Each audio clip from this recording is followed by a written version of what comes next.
Mama, saudara-saudari yang diberkati oleh Tuhan kita Yesus Kristus, Shalom. Sekali lagi Shalom. Bapak Mama bisa saling bersalaman dan katakan damai sejahtera bagi kamu.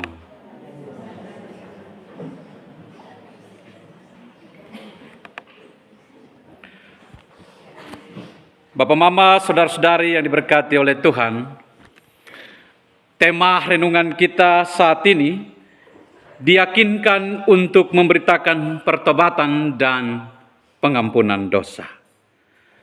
Apakah di antara kita yang datang dengan ragu-ragu? Ada kok Bapak Mama?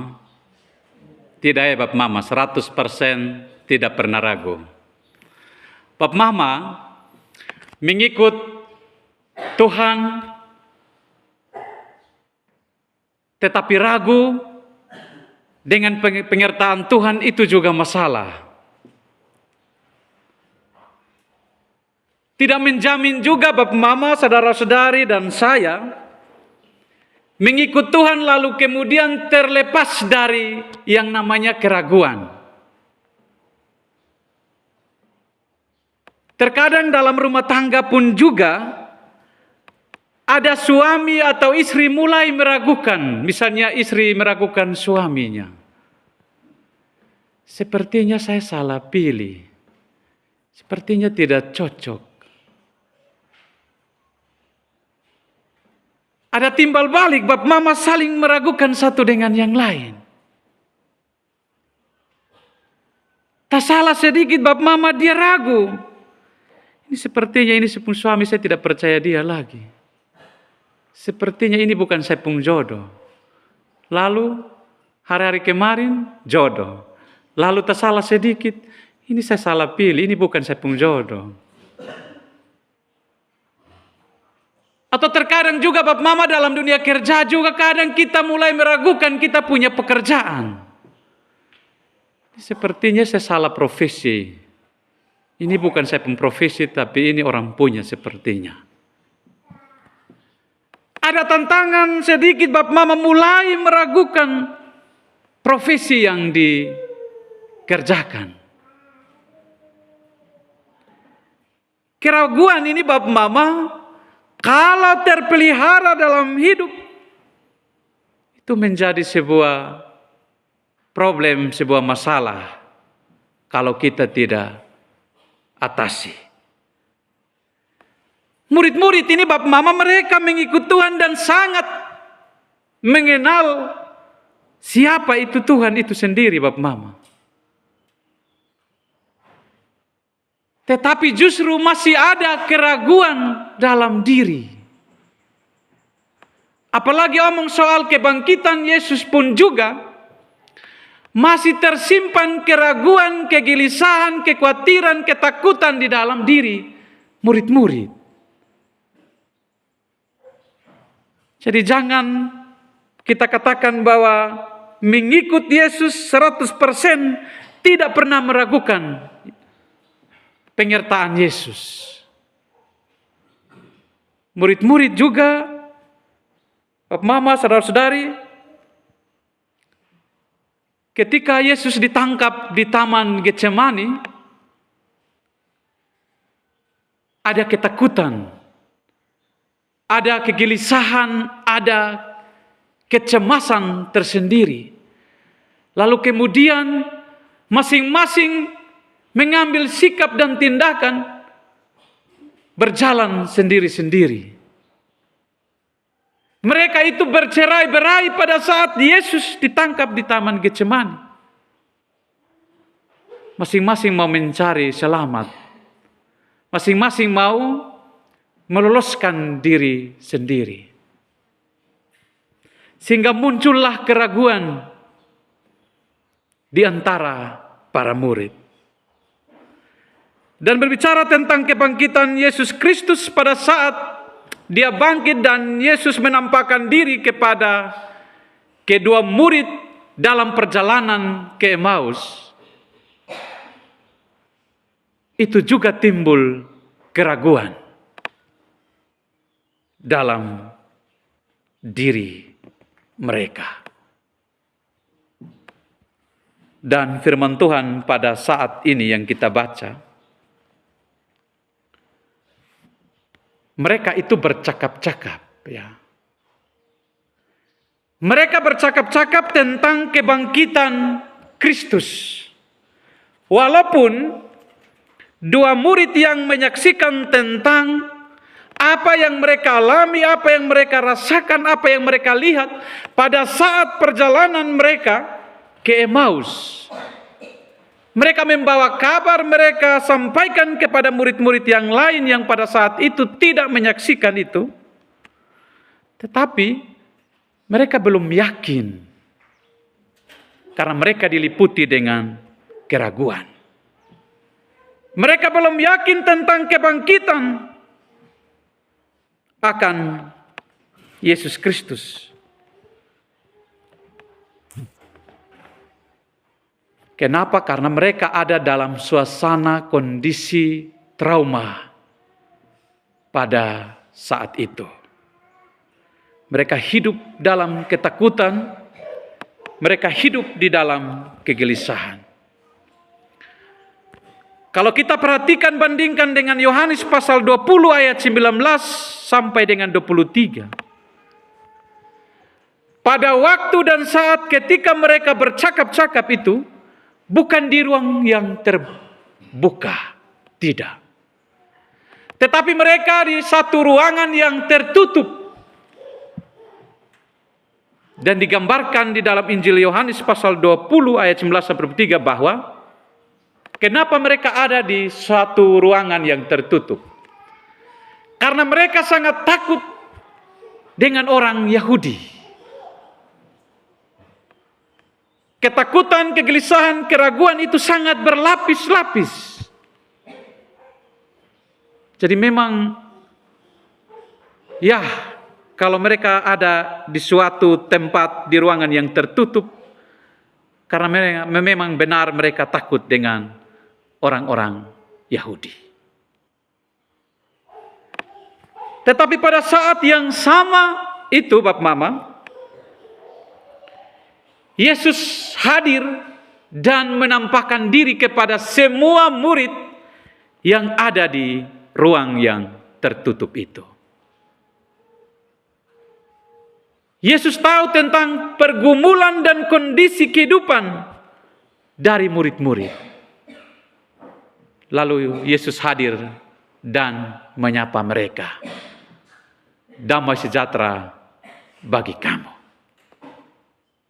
Bapak Mama, kalau kita mendengar kabar gembira seperti itu, pasti ada sukacita, ada kelegaan tersendiri. Tetapi toh menimbulkan juga pertanyaan.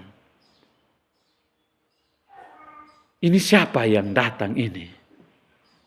Kalau kita hidup dalam ketakutan, kegelisahan, kekhawatiran, lalu tiba-tiba muncul seseorang yang mungkin kita tidak kenal, lalu kemudian dia katakan damai sejahtera bagi kamu. Memang satu sisi Bapak Mama kita sukacita, tetapi satu sisi juga Bapak Mama kita meragukan suara itu. Dan murid-murid juga meragukan sapaan Yesus dengan damai sejahtera bagi kamu. Kalau dalam teks yang kita baca dalam Injil Lukas pasal 24 ayat 36 sampai dengan 49, hanya satu kali Yesus menyapa mereka damai sejahtera bagi kamu. Tetapi kalau kita perhatikan di Injil Yohanes pasal 20 ayat 19 sampai 3, ada dua kali Yesus menyapa mereka, Yesus berkata kepada murid-murid, damai sejahtera bagi kamu.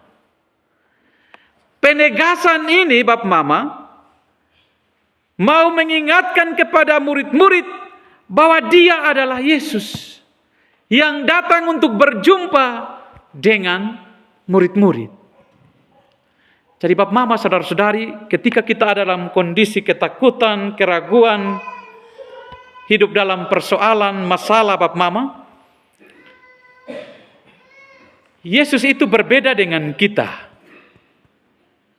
Terkadang mungkin kita tidak peduli, kita tidak berjumpa dengan orang yang mengalami masalah. Tetapi toh Yesus itu berbeda, dia hadir, dia datang lalu dia menyapa murid-murid dengan ucapan damai sejahtera bagi kamu. Dia hadir artinya bahwa dia tahu kondisi pergumulan murid-murid pada saat itu. Yesus tidak mau murid-murid ada dan hidup dalam ketakutan. Yesus tidak mau supaya murid-murid hidup di dalam keraguan sehingga menutup pikiran mereka. Yesus hadir untuk memulihkan keadaan murid-murid. Kenapa murid-murid meragukan kebangkitan Yesus?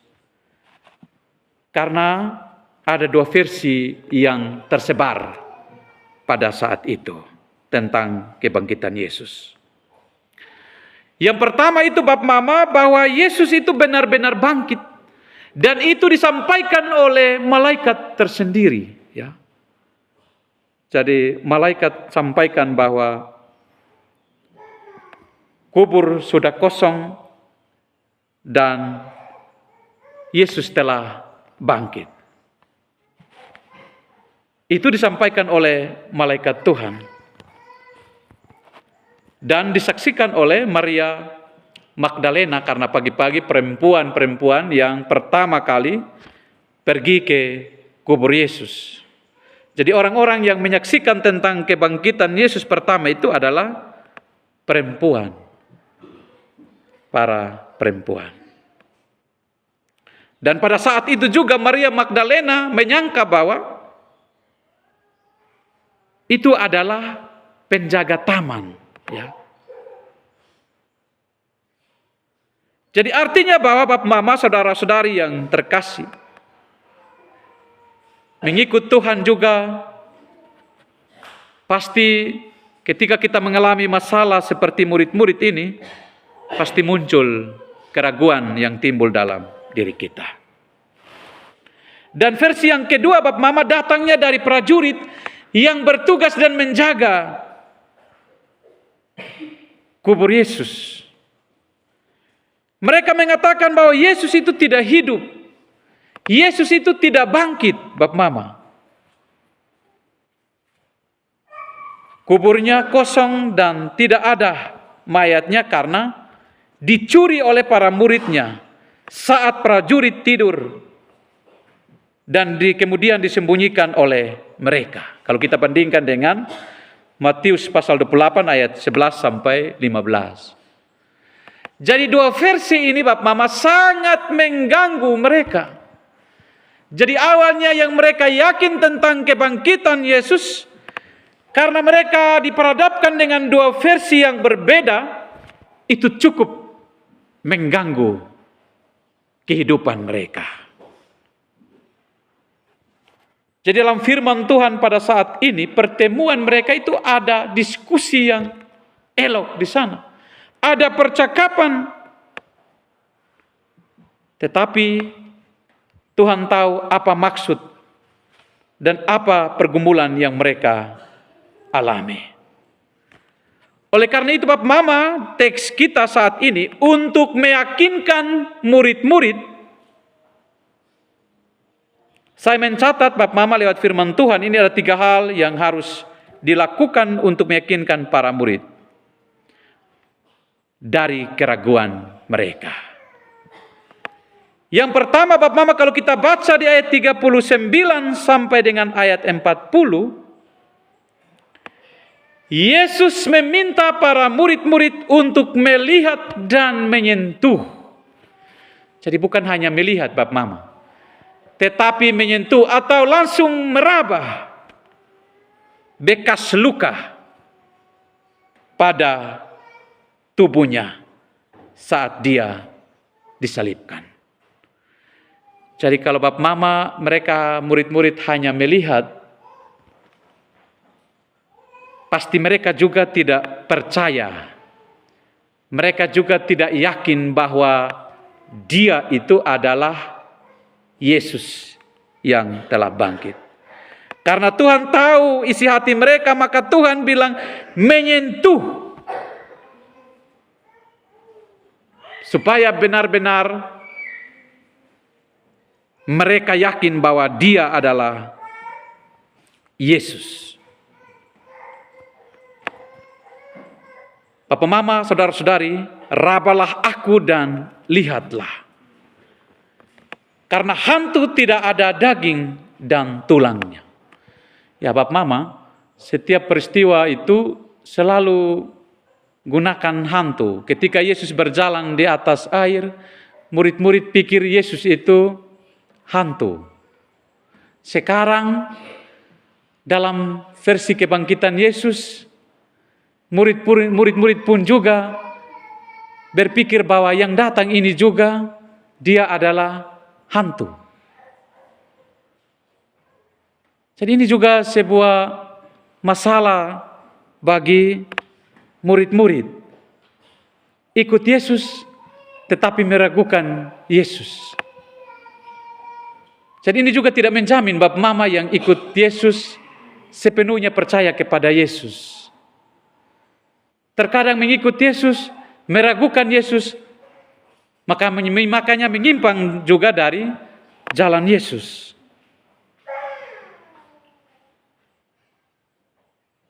Bapak Mama sudah pernah makan burung hantu? Ya? Ya, pernah lihat. Pernah ajak. Toh? Ajak bakawan. Itu bisa saja Bapak Mama. Makanya Yesus bilang burung hantu itu tidak ada tulang. Memang ada tapi kecil-kecil. Ya kita hanya lihat saja dia terbang ke rumah-rumah, pohon-pohon. Tapi kita belum pegang. Saya memang belum pernah pegang burung hantu. Saya lihat saja, saya sudah takut di pemuka. Tapi ada saja yang suka dengan main-main dengan burung hantu. Dia memang besar, Bapak Mama. Tapi dia hanya bulunya saja yang besar, kepalanya yang besar, matanya yang besar, itu yang hanya menakutkan. Tetapi konteks orang Yahudi juga mereka bergaul dengan burung hantu. Saya yakin kita juga ada yang suka dengan burung hantu. Bapak Mama, saudara-saudari yang terkasih dalam Tuhan, untuk meyakinkan murid-murid yang kedua Bapak Mama, dia meminta murid-murid untuk memberikan makan berupa ikan goreng. Ya, kalau dalam teks kita ikan goreng. Supaya mereka percaya, ya, bahwa itu adalah Yesus. Kalau kita baca di ayat 41 sampai dengan ayat 43. Yesus meminta mereka makan karena hantu tidak bisa dan tidak memerlukan makanan. Tetapi jangan sampai Bapak Mama kita panggil hantu dong, lalu kemudian kita memberikan makanan. Yesus bilang hantu itu tidak butuh makanan. Ya. Artinya bahwa supaya mereka tidak boleh percaya dan terjebak. Karena identik Bapak Mama hantu itu adalah setan.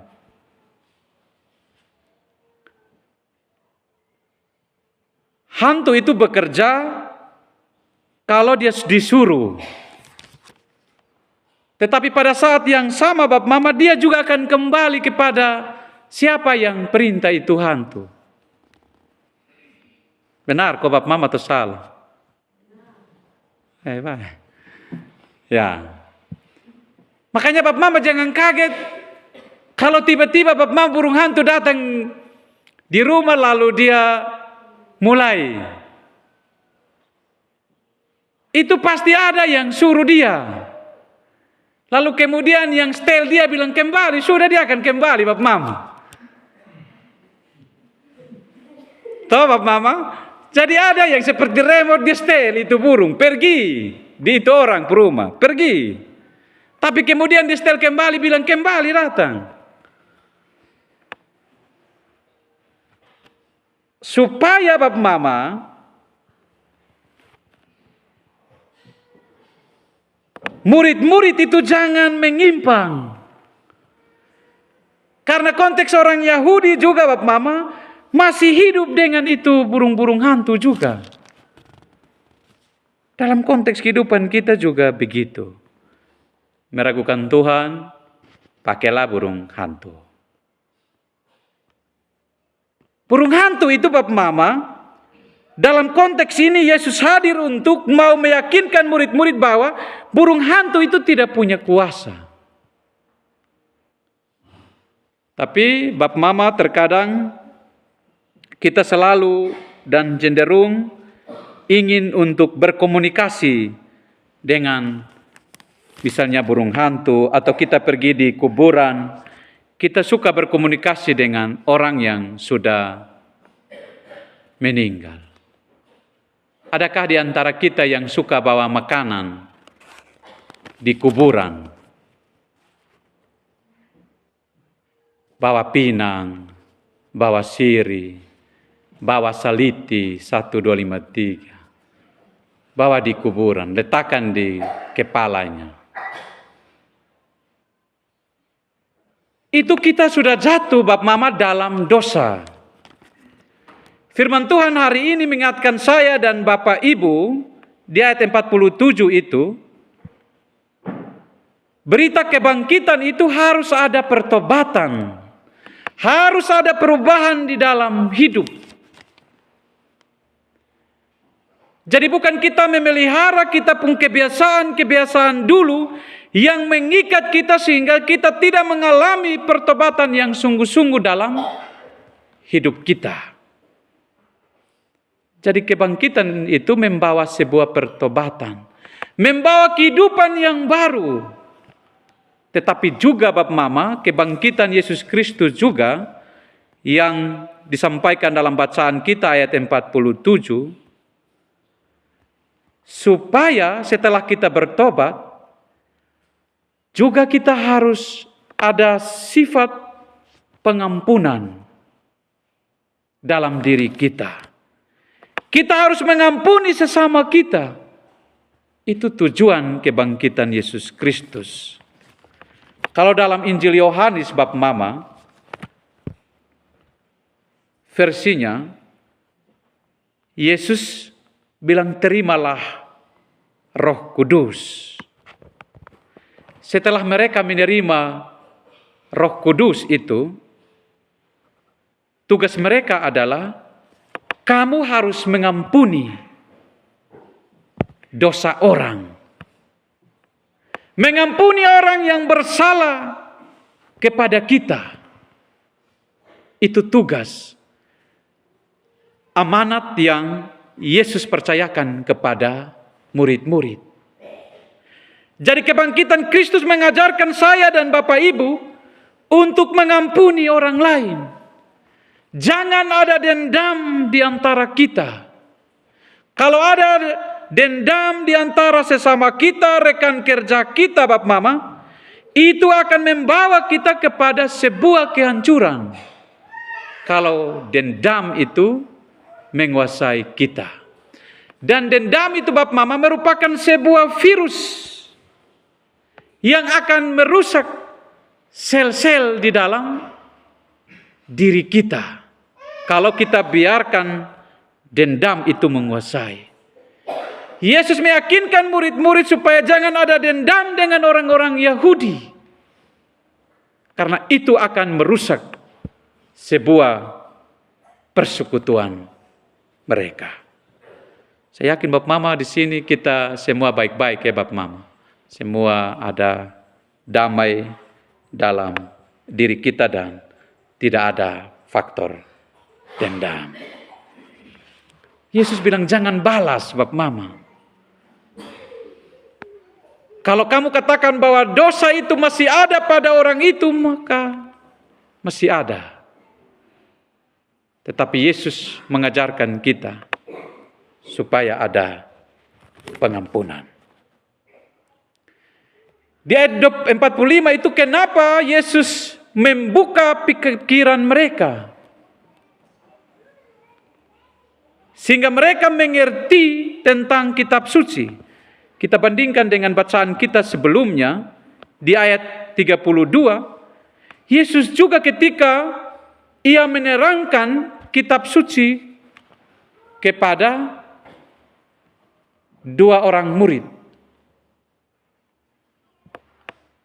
Karena hidup dalam ketakutan itu Bapak Mama, terkadang mereka lupa tentang kebenaran yang diajarkan oleh Yesus. Mata mereka tertutup, pikiran mereka itu tertutup. Jadi pertobatan dan perubahan ini Bapak Mama, kita punya pikiran ini harus terbuka. Kita harus baharui kita punya pikiran, cara berpikir, cara bertindak, cara berbicara, itu harus mengalami sebuah perubahan di dalam hidup kita.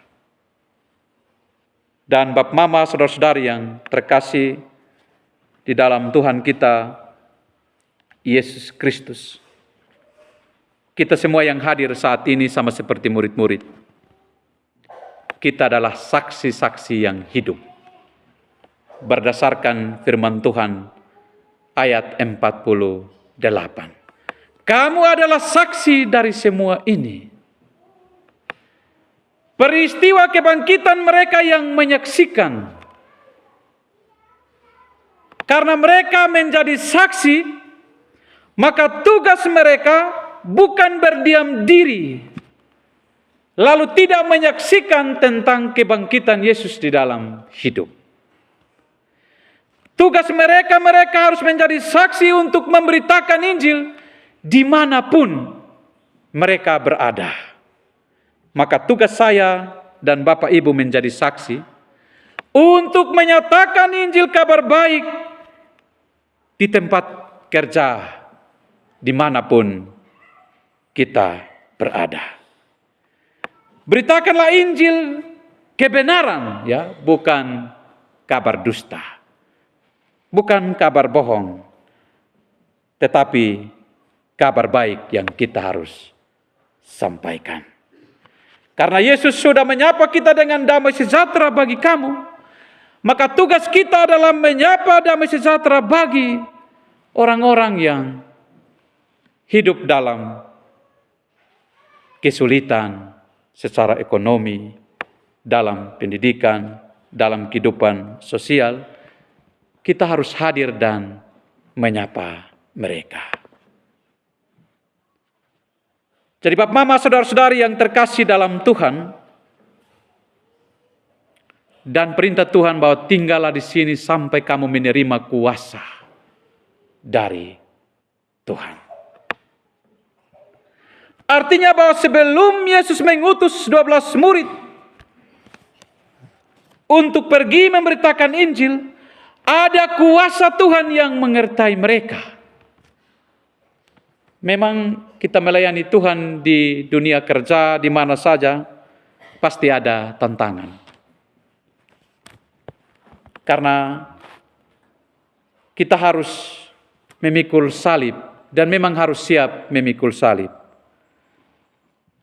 Tetapi Tuhan juga akan memberikan kesanggupan bagi saya dan Bapak Ibu untuk melakukan setiap hal kabar baik bagi sesama. Untuk itu Bapak Mama, saudara-saudari yang terkasih, jangan meragukan kuasa Tuhan dalam hidupmu. Jangan meragukan profesimu kalau Tuhan sudah percayakan kepadamu. Terkadang kita gelisah kembali dengan kita punya profesi. Jangan. Dan juga jangan meragukan suamimu Jangan meragukan istrimu. Tetapi boleh juga meragukan pacar juga, Bapak Mama, kalau pacar. Tapi kalau sudah jadi istri suami, jangan ragu lagi. Nanti kita menyimpang. Kalau keraguan ada dalam diri kita, kita menyimpang. Tetapi kalau masih muda, ya mungkin karena masih dalam seleksi, jadi boleh. Itu pas kok tidak. Itu. Tapi kalau sudah menikah, jangan meragukan pasangan. Jangan meragukan anak-anakmu yang Tuhan sudah titipkan. Jangan meragukan dengan pekerjaanmu, usahamu. Karena itu diberkati oleh Tuhan, Bapak Mama. Jadi jangan hanya karena tantangan kecil muncul keraguan di dalam diri kita. Jangan meragukan pertolongan Tuhan dalam hidupmu. Tuhan memberkati firman-Nya. Amin.